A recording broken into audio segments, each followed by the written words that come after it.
Savoia την ώρα μας.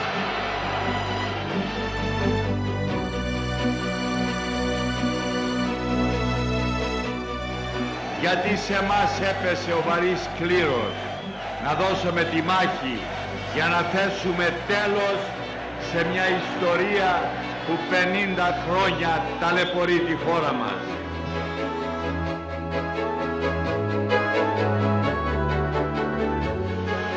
Δεν θα υποστείλουμε τη σημαία του αγώνα. Το όνομά μας είναι η ψυχή μας.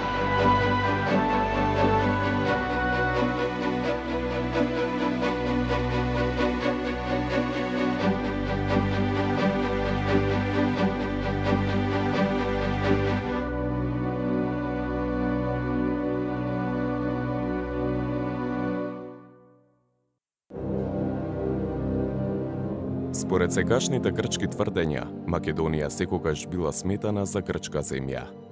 Постојано се повторува дека историјата веќе била напишана.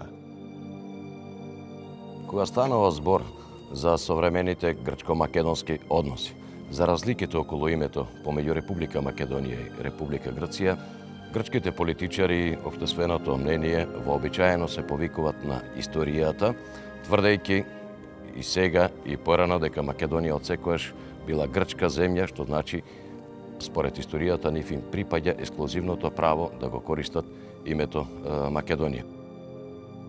Από πότε υπάρχει ελληνικό έθνος, αν ρωτήσετε έναν πολίτη εδώ, βγείτε στον δρόμο και το ρωτήσετε, θα σας πει από αρχαιοτά των χρόνων. Ήτανε οι Αθηναίοι, οι Σπαρτιάτες, οι Θηβαίοι, οι Μακεδόνες, ο Μέγας Αλέξανδρος, ο Φίλιππος, ήτανε μετά την εποχή των διαδόχων του Μεγάλου Αλεξάνδρου, ήταν μετά το Βυζάντιο, ήταν μετά στην τουρκοκρατία το υπόδουλο ελληνικό έθνος και όλα αυτά κατέληξαν στο ελληνικό κράτος, στο ελληνικό βασίλειο του 1830. Меѓутоа, некои искази на видни грчки интелектуалци од 19-тиот век укажуваат на постоење на различни размислувања, кои, иако не биле мнозинство, во однос со оние кои мислеле дека Македонија е грчка, сепак биле од исклучителна важност. Секој научник, историчар, треба честно да каже дека прашањето за етничката припадност на античките македонци не е затворено во науката, односно не е решено. Има различни мислења за нивното потекло. Едно од најстарите мислења, искажено во 19 век, е дека биле грчко племе. Другите мислења се дека биле тракиско, илирско, племе слично до грчкото или сосема одделно племе. Анастасиос Псалидас, грчки интелектуалец од периодот пред грчкото востание и создавањето на современата грчка држава, пишувајќи за Македонија нагласил: Македонија е добро позната заради кралот Филип и неговиот син Александар Велики.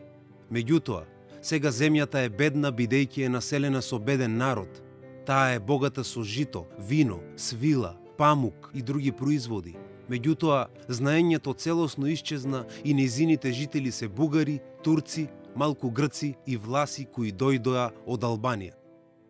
Кога во прашање Македонија и незиното античко минато, во Грција се водела жестока дебата дали античка Македонија припаѓала на античката грчка историја или не. Константинос Папаригопулос, еден од основоположниците на современата грчка историографија, одиграл огромна улога во внесувањето на античка Македонија како дел од грчката историја и наследство. Именно тој најпрво во 1844 година вели дека Филип II бил окупатор, односно бил странец. За да во 1849 година веќе го смени мислењето и за античките македонци почнува да кажува дека тие се всушност хибридна раса, која што имала и нешто грчко во нив. Кулминација на сите овие негови изјави е тоа што го напишал во 1853 година во еден учебник по историја, каде што вели дека Филип II не само што не е странец, туку тој е и грк. Папаригопулос во 1853 година во еден училишен учебник напишал дека кралот на Македонија Филип, кој во 338 година пред новата ера ја наметнал својата власт на цела Грција, не бил странец. Македонците, иако тие не биле споменати во пораните фази, биле грци. Спиридон Замбелиос, голем грчки интелектуалец по потекло од Јонските острови, во едно свое дело забележал дека не било мудро што античките македонци биле сметани како окупатори и странци во Грција. Изнесените зборови на Папаригопулос и на Замбелиос го поставуваат прашањето дали во минатото сите грчки интелектуалци ги сметале античките македонци за грци. Видни грчки интелектуалци како Рангавис или како Јаковос Ризос Нерулос или како Сариполос тврделе дека античка Македонија не е грчка. Тврделе дека Александар Македонски и неговиот татко Филип биле окупатори на Грција, а не ослободители. Видни и влијателни грчки интелектуалци ги сметале античките македонци за освојувачи на Грција. Некои од нив тој став го искажале и пред создавањето на грчката држава. Еден од најголемите грчки преродбеници, Адамантиос Кораис, сметал дека со победата на Филип кај Хајронеа, Грција ја загубила слободата. Во едно свое дело, кога пишувал за островот Хиос, Кораис нагласил дека островјаните потпаднале под робството на македонците, па потоа под римјаните, па под геновјаните и на крај под турците. Исто така еден друг грчки преродбеник, Григориос Палјуротис, напишал дека смртта на Филип дала храброст во срцата на грците, кои се понадевале дека може да ја повратат слободата. Во книгата Елиникиномархија од анонимен автор, издадена во Италија во 1806 година, стои дека со доаѓањето на Филип на македонскиот престол, Грција за прв пат ја губи слободата. Δεν υπάρχει αμφιβολία ότι ήταν ένα ελληνικό φύλο, επειδή όμως ζούσε στα σύνορα, είχε ορισμένες ιδιαιτερότητες και είχαν ορισμένες επιδράσεις από τους γείτονες. Античките грци, кои биле современици на античките македонци, не ги чувствувале македонците како своји сонародници. Тоа многу јасно се гледа од податокот кај Херодот, таткото на историјата, нели, кој што во врска со барањето на Александар I, македонскиот крал, кој што владел во почетокот на 5 век пред нашата ера, сакал да учествува на Олимписките игри и бил одбиен со образложение дека игрите за надпревар на хелените се, а не за барбарите. За разлика од денешно време, во антиката, терминот барбарин означува оној што не зборува хеленски јазик. Όταν οι ίδιοι προσπαθούν πάντα να αποδείξουν ότι είμαστε Έλληνες για να γίνουν αποδεκτοί και να μπουν στους Ολυμπιακούς Αγώνες κτλ., για μένα το ζήτημα έχει λήξει το τι ήταν αυτοί. Имено, античките македонци имаат специфично кралско уредување, така наречено кралство од конституционален тип, додека пак хелените, старите грци, живеат во градови држави, така наречени полиси, и тоа е нивниот придонес во светската цивилизација, како што е придонесот на македонците во светската цивилизација, апсолутната монархија од просветен тип, што ја воспоставил Александар Македонски и кој што ја почнал, ја направил првата глобализација во историјата на човештвото.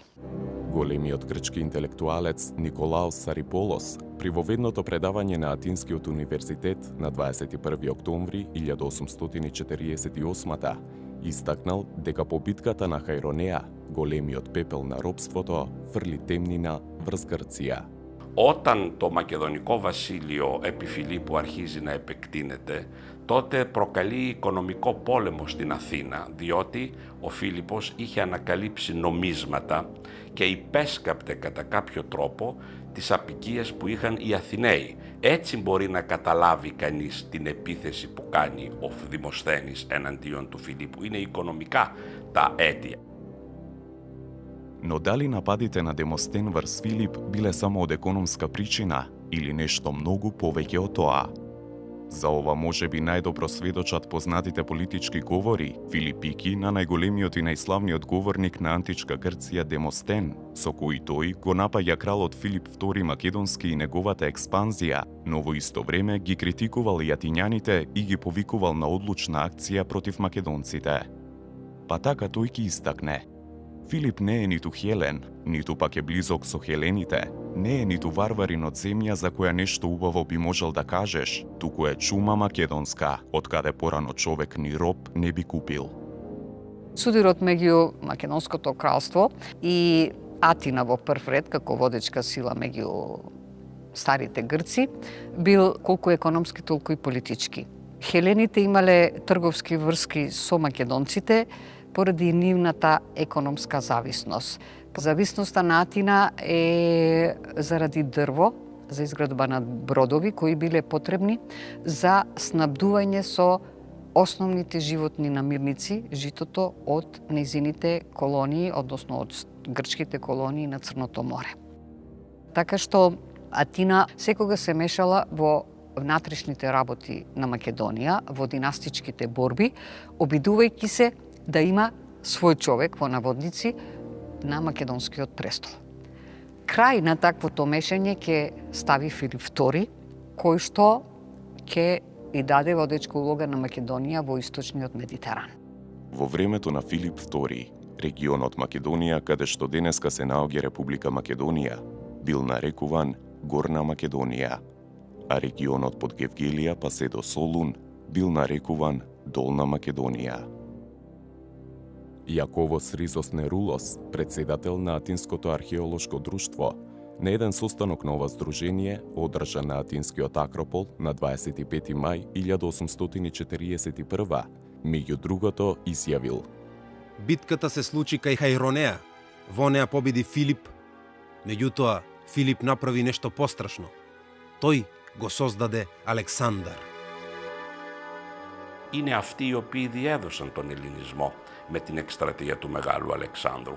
Παντού δημιουργούσε ελληνικές πόλεις. Η ελληνική γλώσσα έγινε γνωστή και γι' αυτό ο χριστιανισμός νίκησε χάρη στον ελληνισμό. Ο Απόστολος Παύλος κήρυξε στα ελληνικά. Όλα αυτά είναι η κληρονομιά. Старогрчкиот јазик во антиката е јазик со меѓународен статус и тоа од првиот милениум пред нашата ера, тоа значи околу 500 години пред Αλεξάνδαρ Македонски. Κατά συνέπεια, δεν μπορούμε να δεχθούμε ότι ήταν κάτι διαφορετικό και ότι διέδωσε την ελληνική κουλτούρα επειδή εκτιμούσε τα ελληνικά γράμματα και επειδή είχε διδαχθεί από τον Αριστοτέλη. Градовите што биле основани од Александар во текот на неговиот поход имаат македонски имиња, а во зависност од бројот на населениците, дали преовладувале грци или македонци, имаат грчко или македонско уредување. Денес тоа многу убаво го знаеме заради надписите, кои што се откриени после Втората светска војна со ископувањата, на кои што се спомнуваат градски управници, чиновници, кои какви што нема во градовите со грчко уредување. Такви се, например, пелиганите, полигарсите и така натака.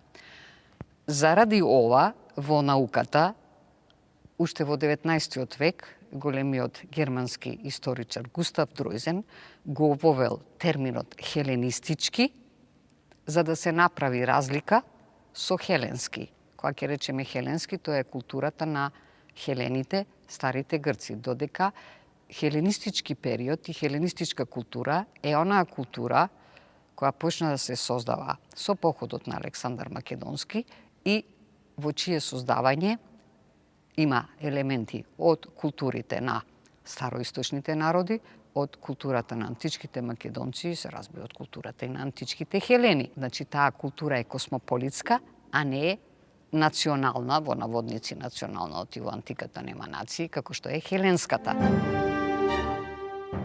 Имено уште во времето на востанието, кој што почнало во 1821 година, завршило 1830 со создавањето на грчката држава, која што е продукт на мешањето на големите сили, а не само на грчката борба за независност, еден грчки интелектуалец кој случајно бил и прв председател на Грција, Каподистријас бил прашан од страна на големите сили до каде се грчките барања за новите граници на новата држава.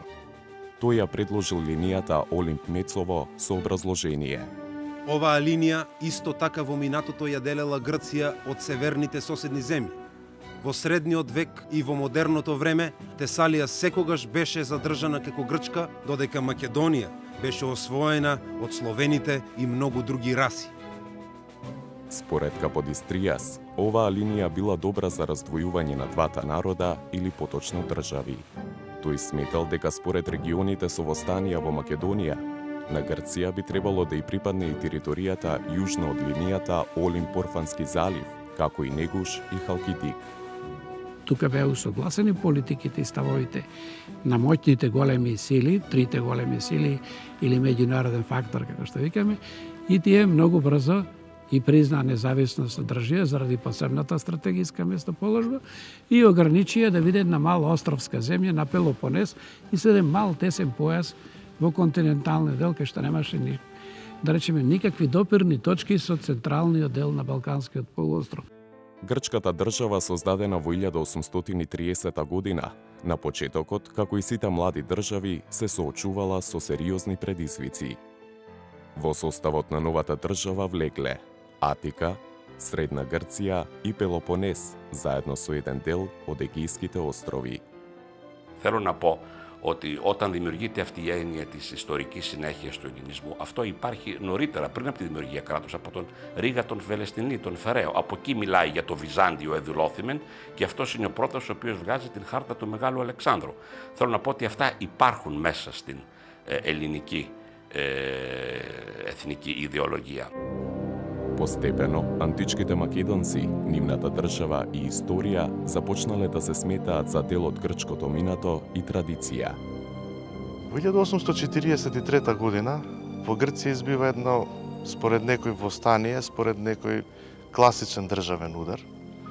И кралот Отон бил принуден да донесе решение за свикување на избори кој ќе го пополнат уставотворното собрание со цел да биде донесен првиот устав на кралството Грција. Во текот на расправиите во собранието се отворило и прашањето за грчкото државјанство. Пратениците воделе жестока дискусија. Дали сите учесници во грчкото востание од 1821 година, кои тогаш живееле на територијата на кралството Грција, а биле родени во османлиската држава, требало да добијат државјанство. Тоа било повод влијателниот грчки политичар Јоанис Колетис да го одржи говорот во која споменал и големата идеја или мегали идеја. Грчките востаници не се бореле за таа територија. Грчките востаници не се бореле за државјанство да добијат само оние што се родени во рамки на кралството Грција, туку и за оние луѓе што се родени на територијата на тогашната Османлиска империја. Според него, секој народ имал своја голема идеја, а во овој случај тоа подразбирало обединување на грците. Ο ελληνισμός έχει δύο αποστολές. Ή θα περιοριστεί στο εθνικό του αθηναϊκό κράτος που στρέφεται στον κλασικισμό όταν δημιουργείται ένα κράτος, γιατί τότε αυτό που καταλαβαίνει ένας Ευρωπαίος είναι η αρχαία Αθήνα, ο κλασικισμός κτλ. Ή αν θέλει να κάνει μια πολιτική, ας το πούμε, να επεκτείνει τα σύνορα και πρέπει να αναζητήσει μια ιδεολογία, μια βάση, αυτό το αναζητεί με την κληρονομιά των αρχαίων Μακεδόνων και με το Βυζάντιο. Και το Βυζάντιο τα πρώτα χρόνια δεν μπαίνει μέσα στην ιδεολογία, μετά όμως γίνεται συστατικό στοιχείο. Мегали идејата промовирана од Колетис релативно брзо е прифатена и понатаму ширена од политичарите и интелектуалците, кои всушност го креирале јавното мислење во секоја држава, во случајов Кралството Грција. Ќе дојде до реформа на школскиот систем во Грција и особено на реформа на оние предмети во рамките на училишниот систем кои што се важни за развивање на националната свест. Тоа се историјата, грчкиот јазик и географијата. Константинос Сосопиос, во својот говор по повод неговото стапување на ректорска позиција на Атинскиот универзитет во 1856, нагласил дека Александар Велики бил символ на единството. Оваа промена на погледите кон античка Македонија во иднина се покажала како мощна полезна за грчките интереси во однос на регионот Македонија. Κάθε φορά που το ελληνικό κράτος, οι ελληνικές ελίτ ακούν τη λέξη Μακεδονία, μακεδονικό έθνος, μακεδονικό κράτος κτλ. Πετάγονται, ας το πούμε έτσι, είναι ένα reflex, ένα αντανακλαστικό από ένα φόβο. Ποιος είναι ο φόβος? Ότι θα αμφισβητηθούν τα εδάφια αυτά. Самите грци немале представа што е всушност Грција и до каде се простира Грција. Така, имаме автори кои што сметале дека Грција била само до Олимп. Други автори пак сметаат дека Грција се протегала до Шар планина и до Балкан планина. За да некои автори толку претераат за да ја сместат Грција дури до Дунав, па дури и до Тигар и Еуфрат. Истакнатиот грчки интелектуалец Александрос Суцос, кој несомнено бил под влијание на зборовите на Колетис, во брошурата Панорама на Атинското народно собрание нагласил: Нашиот трон остана таму. Нашиот религиозен водач, патриархот, остана таму. Големите столбови на зградата Јонија, Тракија, Бугарија, Епир, Македонија и Тесалија останаа таму. Ние натаму треба да ги насочиме очите. На грците им требаше животен простор. И затоа тие како, независно од кризите што случува и внатрешните поделби во грчкото општество, па и превратот што се изврши државен, нивното внимание беше на државата, на сите политички фактори, да се дојде до територијално проширување, односно до животен простор, таму каде што ќе може да се создадат услови за развој на грчката држава. Повторно во тој поглед предводничка улога има Константинос Папарикопулос, кој што почнал да ја промовира идејата дека грчкиот свет и грчкиот народ се протега на север, најмалку барем до Шор планина, до планината Балкан во Бугарија, што значи дека тие области всушност треба да влезат во идната грчка држава, која што требало на некој начин да представува реинкарнација на Византија и центар на тогашниот православен христијански свет. Според него, сите земји јужно од овие планини биле исклучиво грчки, бидејќи ги сочувале нивните историски имиња Македонија и Тракија. Грција секогаш беше слаба држава. Економски секогаш на работ на обстојувањето или како пред финансиски банкрот. Таа цело време живееше или се одржуваше со финансиска помош од европските банки. Дури во време на востанието им дадоа заем, така да речеме, британски заем, за да може да се одржи. Во тие околности тие го избра најпродуктивниот пат како може да ги остварат својата голема идеја или голема државна идеја со политиката. Το ελληνικό κράτος υπήρξε για 100 περίπου χρόνια, δηλαδή από το 1821, στο πούμε έτσι, που δεν ήταν κράτος, αλλά που ξεκίνησε η Επανάσταση, μέχρι το 1922, χοντρικά, υπήρξε ένα κράτος αναθεωρητικό. Ήθελε διαρκώς αλλαγή των συνόρων. Δηλαδή στο δικό του γονίδιο, αν μπορώ να το πω, βάλτε το σε εισαγωγικά, η αλλαγή των συνόρων υπήρξε αυτό που για αυτό το κράτος υπήρξε πολύ ζωτικό, πολύ ζωτική σημασία γεγονός. Ниедно политичко прашање на Балканот не се решава без поддршка од големите сили и затоа е потребна нивната логистика, а тоа најдобро може да се стори преку изготвување на разни карти и статистики, доколку се промовира дека во Македонија живее грчко население. Една од првите статистики се однесува на османлиската држава и објавена во Грција во 1853. Авторот на оваа статистика, Сариполос, врз база на, како што самиот напишал, неговите истражувања, стигнал до следните бројки. Вкупниот број на жители во Македонија изнесувал 760.000, од кои 500.000 биле грци, 120.000 биле власи и словени, 100.000 турци и 40.000 евреи. Тука треба да се напомене дека Сариполос не дава подетелни податоци за распоредот на населението по региони во Македонија. Минорно беше грчкото население на централниот дел на Балкан, особено во Македонија. Концентрирани беа тие во Халкидичкиот полуостров, како колони во поголемите трговски центри, и тука се ограничуваше. Другото беше православните верници кои ја признаваа, односно припаѓаа на Цариградската патриаршија. Сега тие представуваат дека преку припадноста на црквата, дека тие се грци. Οι Σλάβοι ως Ορθόδοξοι ανήκουν στο Οικουμενικό Πατριαρχική. Έτσι. Αυτό σημαίνει μπορεί να μιλάνε σλαβικά ιδιώματα στα σπίτια τους, στην εκκλησία ακούνε τα ελληνικά και οι πλούσιοι στέλναν τα παιδιά τους σε ελληνικά σχολεία. Во тој момент на територијата на Османлиска Македонија делувала само Цариградската патриаршија. Немаме словенска црква. Немаме црква во која што проповедите би се одвивале на словенски јазик. Таа имаше моќна позиција и во османлиска држава, во структурите на власт, но исто така и како и авторитетна институција за целото православие, па исто така и за христијанските држави во Европа. И таа беше голем адут кој што застана зад голема грчката идеја. Првата поопширна грчка статистика за Османлиска Македонија била објавена во списанието Пандора во јуни 1869. Според оваа статистика, Македонија ја населувале грци, грко-албанци, албанци, власи, словени, роми и евреи. Според составувачите, во статистиката стои дека најголем дел од населението било грчко или поточно 799.000 грци. Целта на овие статистички бројки била да се покаже дека грчкиот елемент доминирал во Османлиска Македонија.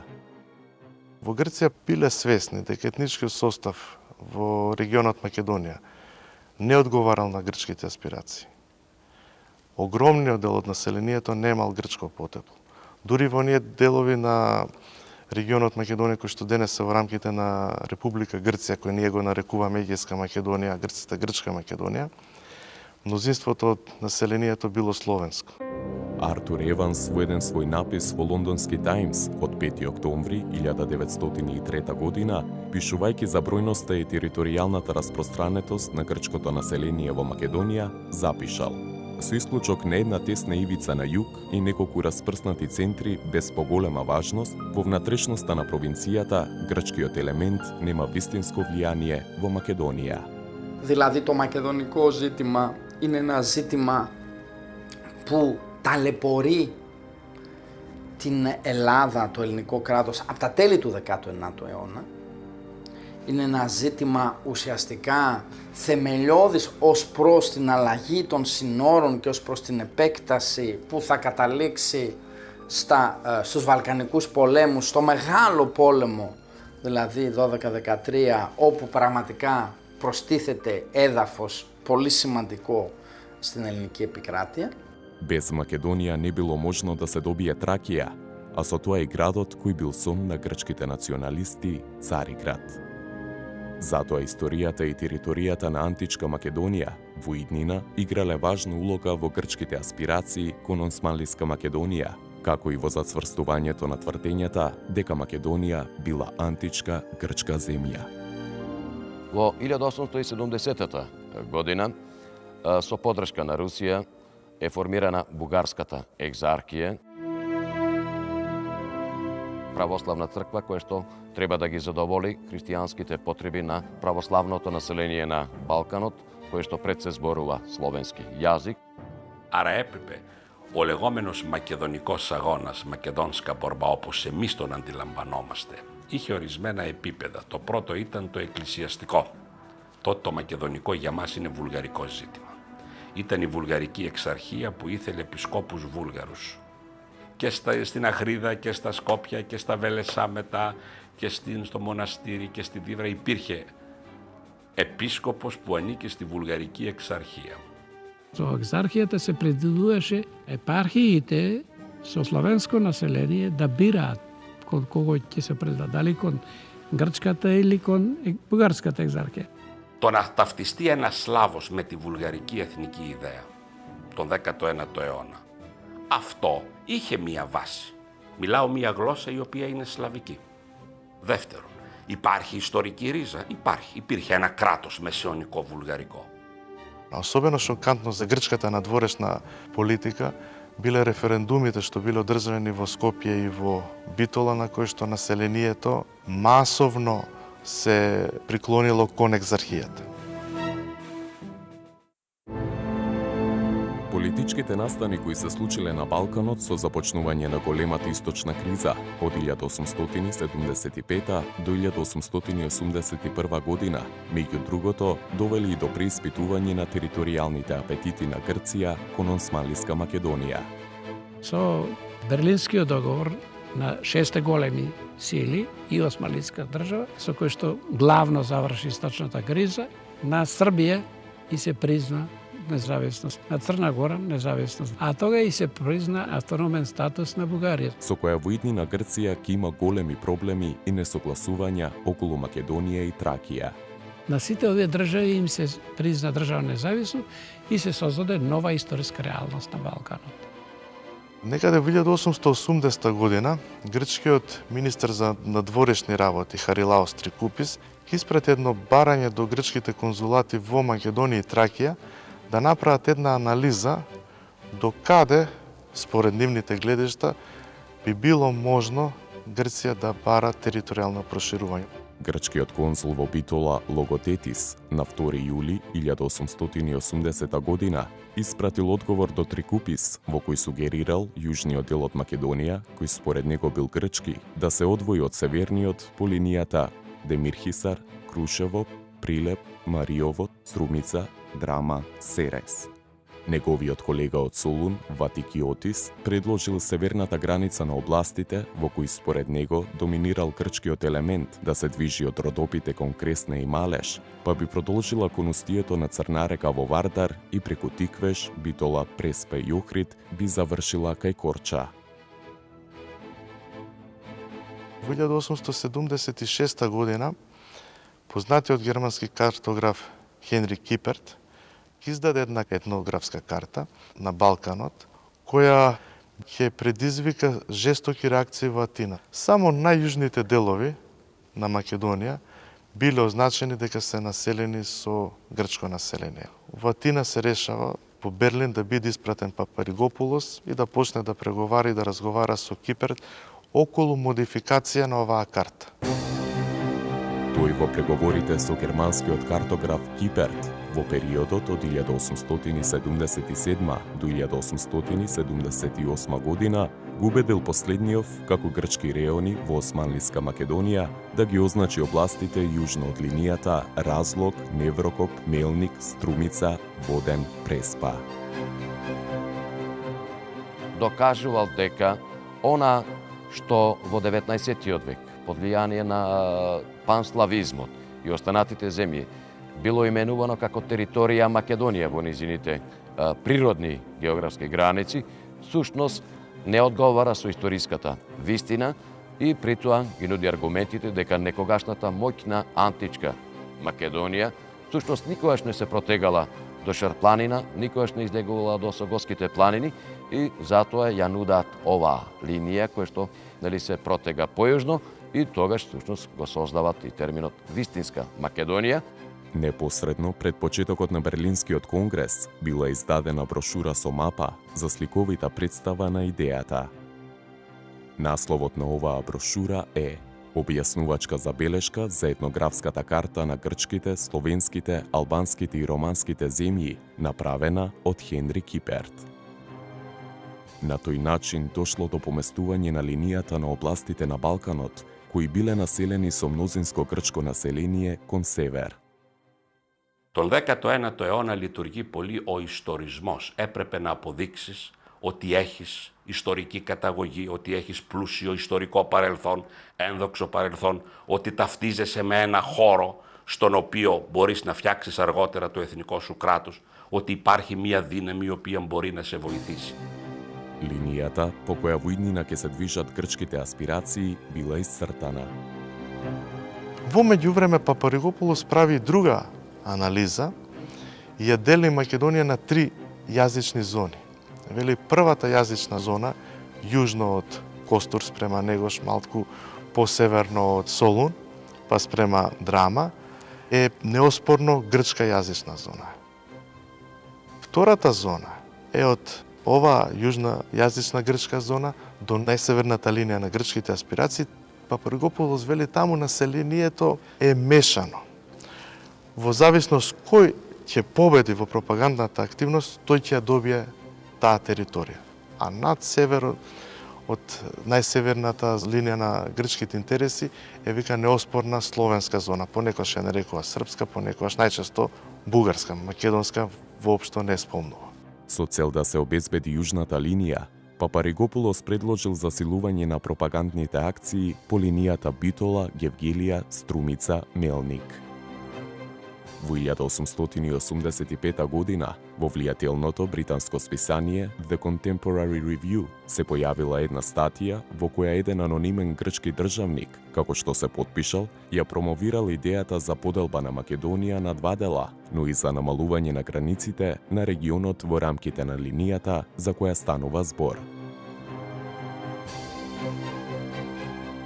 Тргнувајќи од линијата која започнувала над Валона и продолжувала кон Охридското езеро, авторот истакнува: Тоа не носи до северните граници на вистинска Македонија, која е, а ние тврдиме, целосно грчка земја.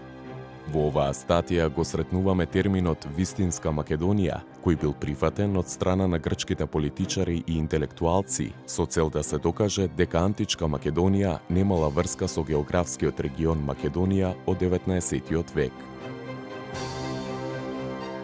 Αυτό το οποίο στην αρχαιότητα ονομαζόταν Μακεδονία ήταν ένας γεωγραφικός χώρος, ο οποίος δεν συμπεριλάμβανε τα Σκόπια. Τα Σκόπια ήταν πρωτεύουσα τότε της Δαρδανίας. Έπιανε βέβαια την Πελαγωνία προς το βορρά και από κάτω ξεκινούσε από την Πιερία η Μαθία, από την Μεθόνη, κάτω από τον νότο.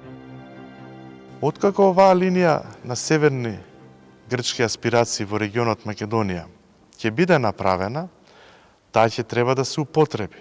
Се употребувала во науката, меѓутоа се употребувала и во преговорите кои што грчката држава ќе ги води со Србија и со Бугарија за поделба на регионот Македонија. Бугарскиот кнез Александар Батенберг бил првиот балкански монарх кој имал можност да слушне за оваа линија. Тој во 1883 година ја посетил грчката престолнина. Тогаш се сретнал и со премиерот Харилаос Трикупис, најголемиот застапник на оваа идеја. Трикупис во разговорот со Батенберг понудил линија на разграничување во која се наведени грчки барања кои се однесувале на Османлиска Македонија. Факт е дека тогаш не бил постигнат таков договор за разграничување на сфери на влијанија по оваа линија, што значи дека бугарскиот кнез всушност не ја прифаќал во основа таа линија која што ја предлагале грците. Кон крајот на 19-тиот век, грците повторно ја актуализирале оваа линија во разговорите со бугарскиот дипломатски представник во Атина Димитров, но и тогаш не бил постигнат никаков договор.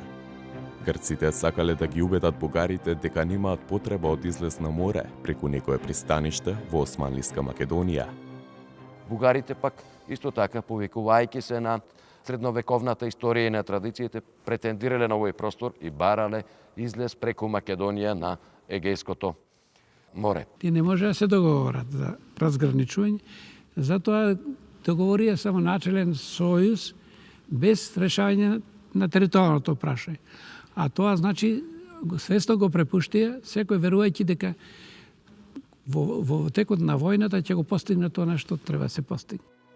За разлика од односите со бугарите, врските со србите биле поблиски и порелаксирани, бидејќи српските позиции во Македонија биле послаби.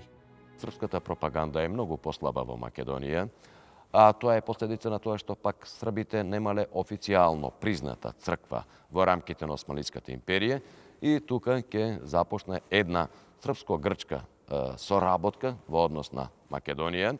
Српската држава, за да го засили своето влијание во Македонија, настојувала преку Цареградската патриаршија да обезбеди поставување на срби за митрополити во северните делови на Македонија. Патриаршијата начелно се согласила за ракополагање на срби за митрополити во Северна Македонија, но Атина тоа го условувала со преговорите за поделба на Македонија на интересни сфери. За србите не биле прифатливи грчките територијални претензии кон Македонија, а од друга страна, грците били изненадени од српските претензии кон Битола, Костур, Струмице и Серес. 67 година подпишуваат еден политички договор за сојуз, Србија и Грција, Српско-грчки сојуз, а 68 година и подпишуваат една војна конвенција. Значи се подготвуваат за војна. Околу постигнувањето на некаков договор за поделба на Македонија на интересни сфери, во кои би се вклопила и линијата за поделба на Македонија на два дела, Грција и Србија преговарале и во 1899 година. Ке создадат еден договор за поделба на Македонија на грчка и српска зона. Меѓутоа, тој договор србите од која ќе се согласат да го направат, нема да го потпишат. Српскиот крал Александар Обреновиќ ќе стане свесен дека српските отстапки биле преголеми. Така пропаднала можеби единствената можност некоја од балканските земји да потпише договор со Грција за поделба на Македонија на интересни сфери кој одговарал на грчките аспирации. Во 1903 година бил извршен попис на населението во Солунскиот и Битолскиот вилает, кој бил предводен од познатиот картограф капетанот Патроклос Кондујанис. Тој, како податок за етничката припадност на граѓаните, покрај нивната верска припадност, го ставил и мајчиниот јазик. Тој податок како резултат дал бројки за составот на населението кои не и оделе во прилог на грчката теза дека во ново дефинираната грчка Македонија сите како мајчин јазик го имаат грчкиот јазик и дека за нивната припадност кон грчкиот милет е важно само тоа дали се дел од него.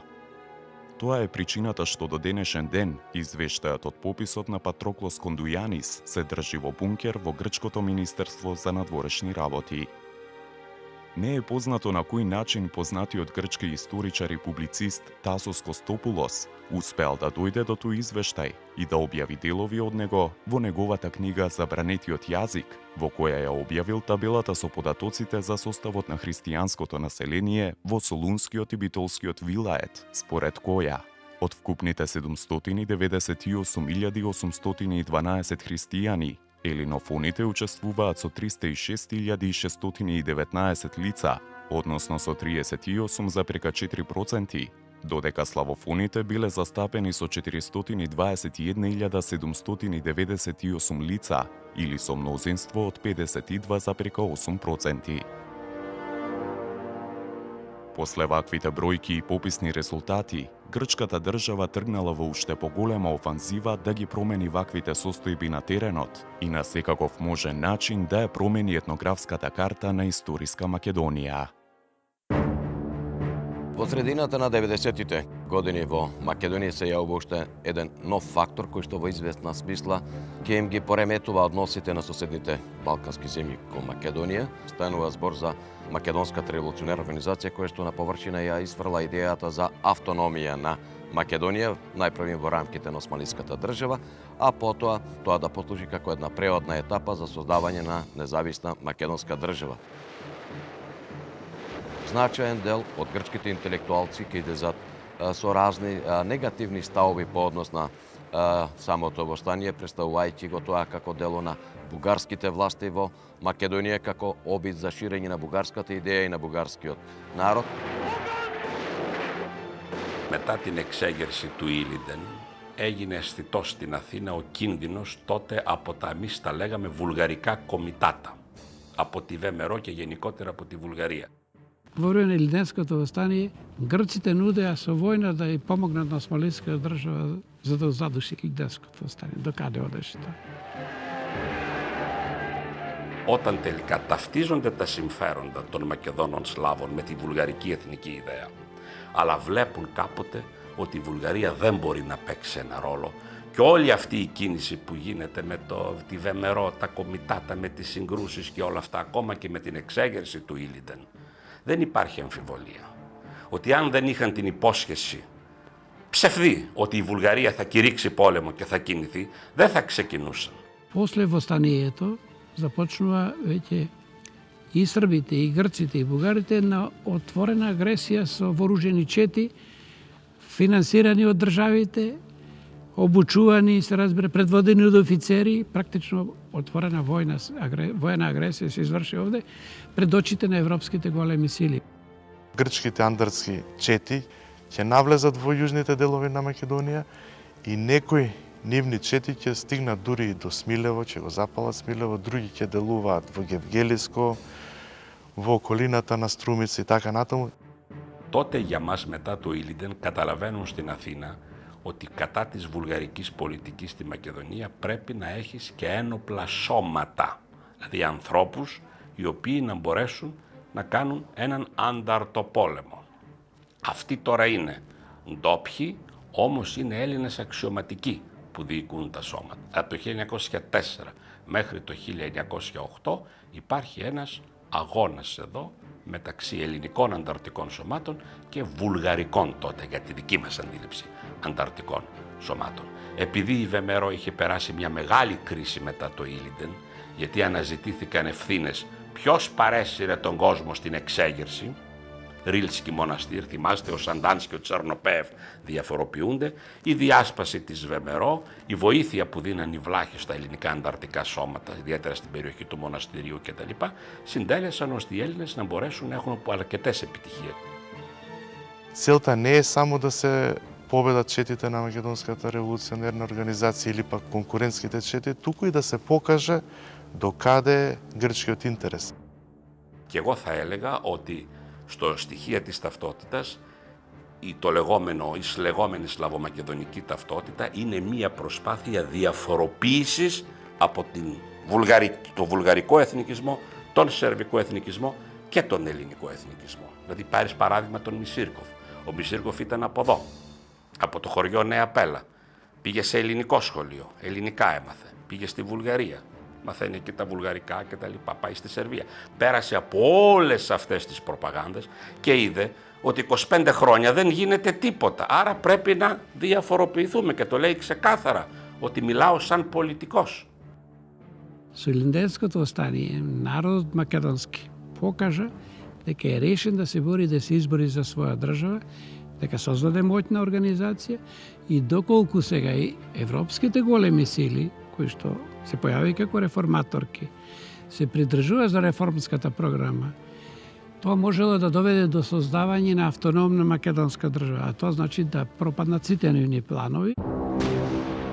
Почетокот на Првата Балканска војна бил одлична можност линијата за поделба на Османлиска Македонија повторно да биде ставена на маса, но овој пат не за поделба на интересни сфери, туку за територијална поделба.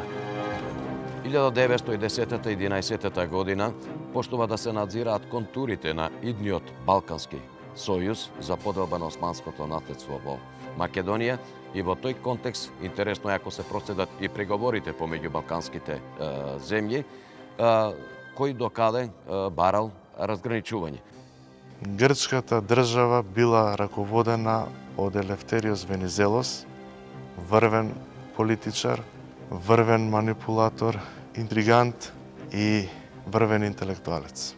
На почетокот од Првата Балканска војна, грчката влада испратила меморандум до сојузниците, познат како меморандум Коромилас, според грчкиот министер за надворешни работи. Според него, кон Грција требало да се припојат териториите јужно од линијата која почнувала од реката Места на исток и преку Боздак, одела кон Демиркапија и натаму кон Крушево, помеѓу Преспанското и Охридското езеро и да заврши кај Валона. Бугарите кои ќе го добијат овој меморандум ќе збеснат. Дури во разговорот на еден бугарски политичар со Венизелос отворено било кажано, ако знаевме дека вие го барате Солуна и ги берате овие територии, никош немаше да се согласиме со вас да подпишеме било каков сојуз.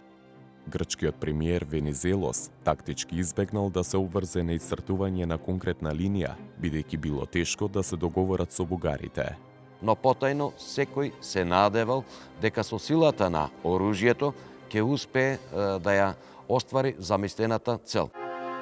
Венизелос, неколку дена по почетокот на грчките војни дејствија, испратил една телеграма до престолонаследникот и главен командант на војните сили на фронтот, принцот Константинос.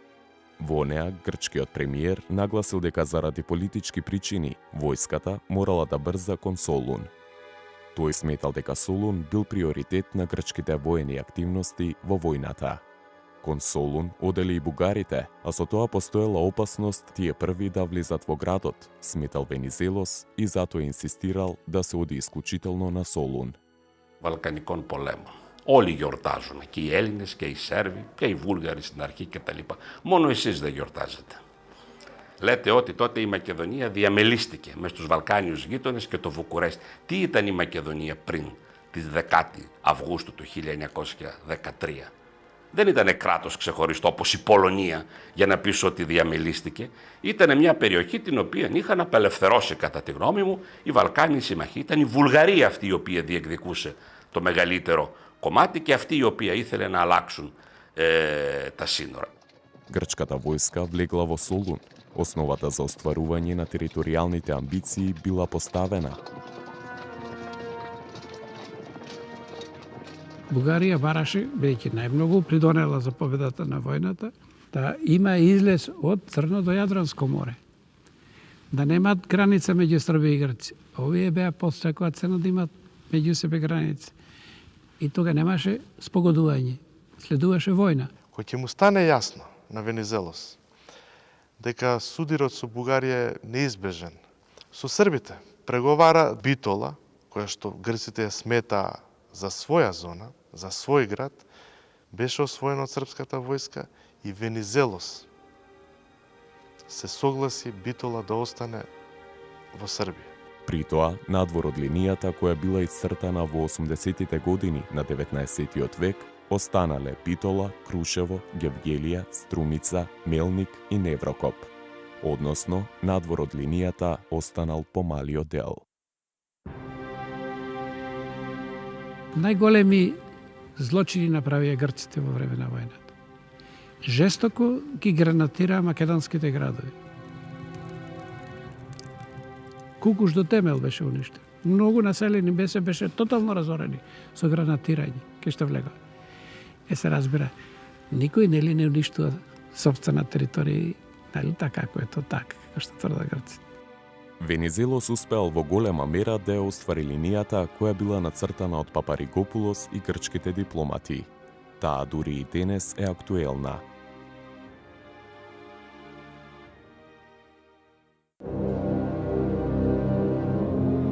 Грците нема ниту историско, ниту реално право на таа територија, затоа што грчкото население беше минорно во споредба со другите. Εμείς δεν έχουμε πρόβλημα να σας αποκαλέσουμε. Σας το λέτε Μακεδόνες, Σλάβο Μακεδόνες, ότι δεν είστε Βούλγαροι. Το θέμα είναι ότι δημιουργείται ένα ιδεολόγημα και ένα μύθευμα πίσω από όλο αυτό, που ό,τι αναφέρεται στον όρο Μακεδονία και Μακεδόνες, μονοπολείται και ταυτίζεται μόνο με το Δήμεσάς. Бидејќи клучно прашање за грчката држава е македонското прашање, затоа тие бара начини да се издействува македонската држава, односно македонско државно да признае дека таа територија била и е грчка државна територија. Είχαν πολεμήσει για αυτά, είχε χυθεί αίμα γι' αυτό, ήταν ένας μεγάλος πόλεμος. Και στη συνέχεια μετά τους Βαλκανικούς, στον Πρώτο Παγκόσμιο, υπήρξε πάλι αμφισβητούμενο έδαφος η περιοχή αυτή. Και στη συνέχεια, ουσιαστικά μέχρι το 1949, το ζήτημα αυτό παρέμενε ανοιχτό.